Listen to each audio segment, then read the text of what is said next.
Good afternoon, good evening, rather. This is Tabisha Dom Unique, and you are now tuned in to Going Hard for Jesus. Let me get a drink right quick.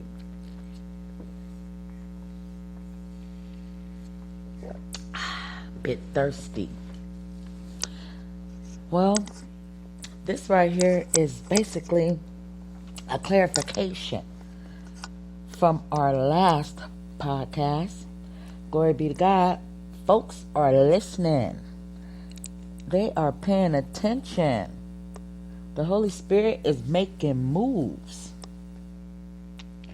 And we want to make sure that everybody is on the same page. I speak a little fast, and I don't write anything down.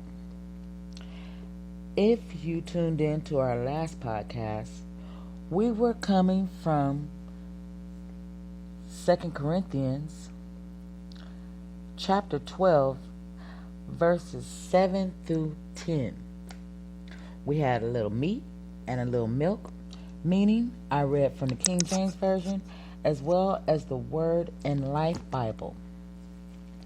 So I gave a couple of personal scenarios which may have been miscombobulated because I reviewed the podcast and I understand how someone could misunderstand what I was saying because I didn't touch back in the area when I was speaking about the fact that when you are weak and the Holy Spirit is able to strengthen you in areas that you're not familiar with, that sometimes because I am a born again child of God, as far as being renewed from being in the wilderness, in which I wasn't praying, I wasn't calling on Jesus, I was not thinking about the Holy Spirit.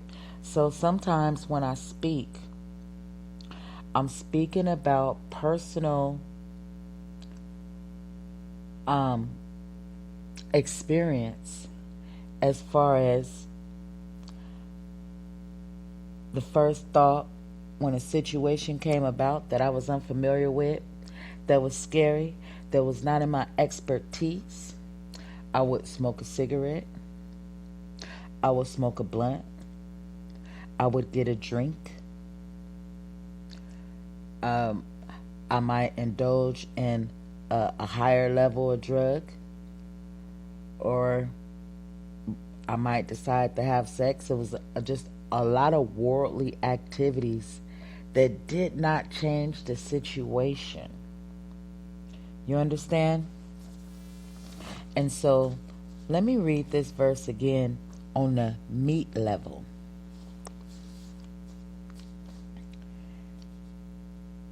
Second Corinthians chapter 12, verse 7 through 10. As it reads, "At least I should be exalted above measure through the abundance of the revelations. There was given to me a thorn in the flesh, the messenger of Satan to buffet me, lest I should be exalted above measure. For this thing I besought the Lord thrice, that it might depart from me. And he said unto me, My grace is significant for thee, for my strength is made perfect in weakness. Most gladly, therefore, will I rather glory in my infirmities, that the power of Christ may rest upon me. Therefore I take pleasure in infirmities, in reproaches, in necessities, in precautions, in distress, for Christ's sake. For when I am weak, then I am strong." Close. That's from the King James Version. Now, from the milk meaning it's broken down for you. I'll read again, starting at chapter 7, as soon as I get to it.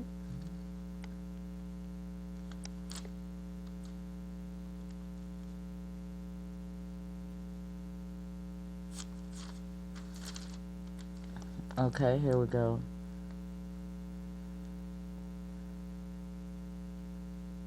Of course, I am now referring to the wonderful things I saw.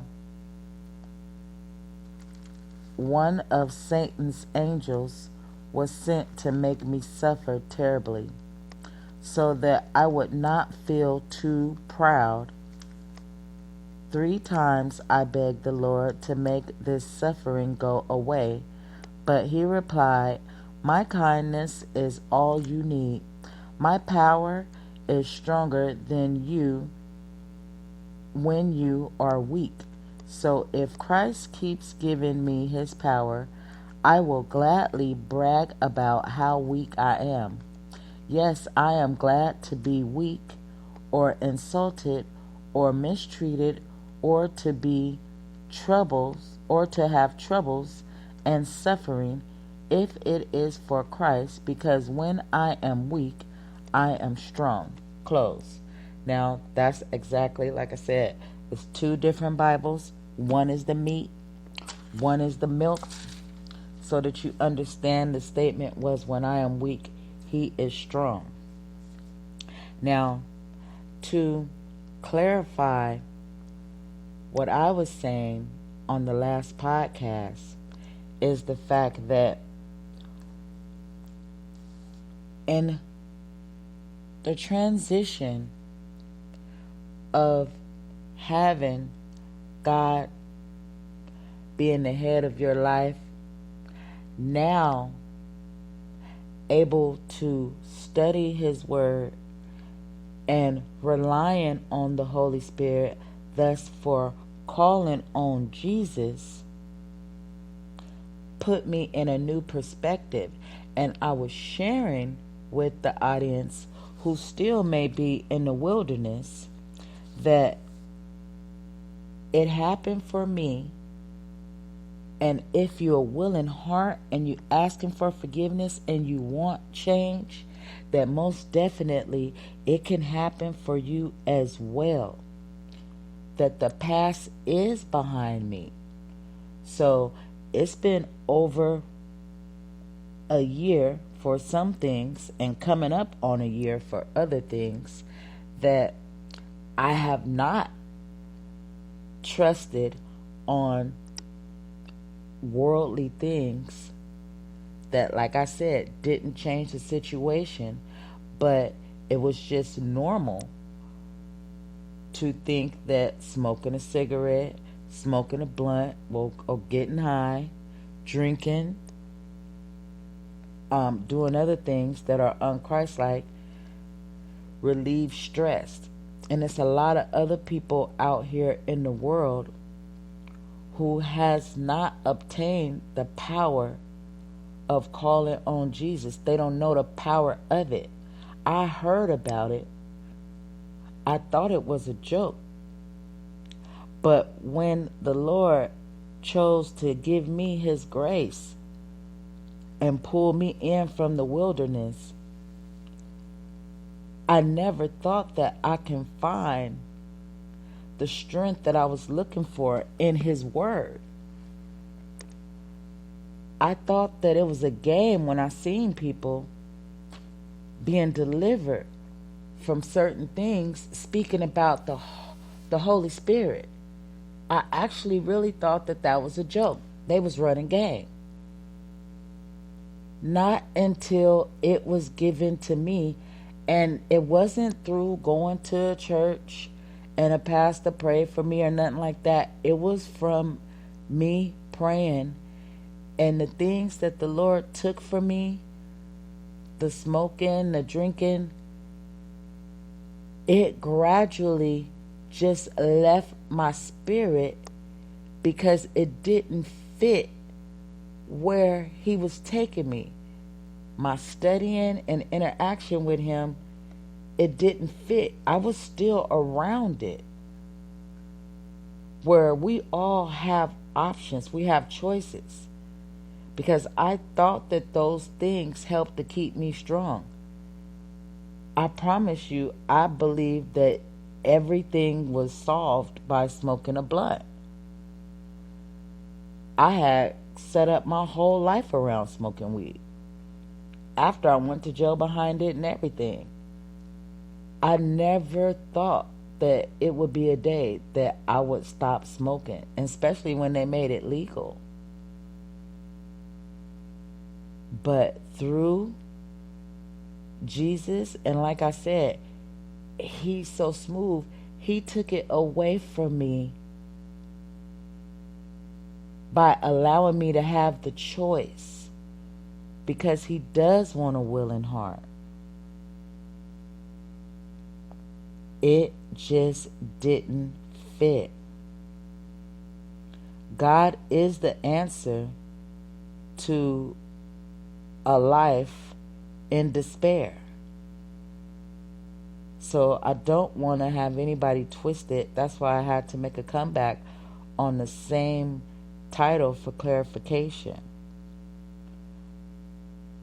Psalms 46 verse 1 tells us, God is our refuge and strength, an ever-present help in trouble.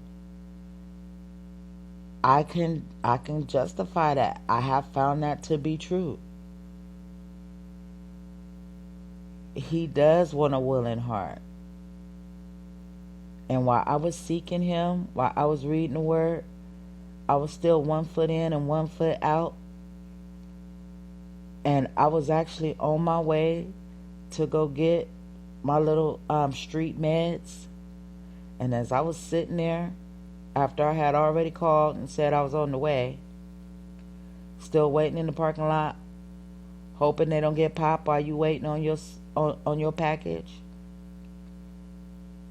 I just realized that, you know what? I don't want to do this no more. This don't even fit. I'm seeking understanding and clarity of what my destiny is in life. And I see God moving in my life. And I feel the spirit that he is putting in my heart and helping me with my kids. I see him moving. And it just didn't seem like it fit. So I said, after this, I'm not coming back. And then it started to come to me at my weakest moment when I would, roll up. And like I said, if you listen to any other podcast, I was staying with somebody who, it was quality. But I had my word. And it is truly the living word. I didn't need it. That's not to say that I didn't think about it. I didn't lust for it. I had access to it. But I was really seeking a different type of high that I know I'm supposed to have in this life, and it's not supposed to cost me nothing. And as long as I've been giving myself to the world, being high, I wanted to see about what it is to be high on Jesus for free.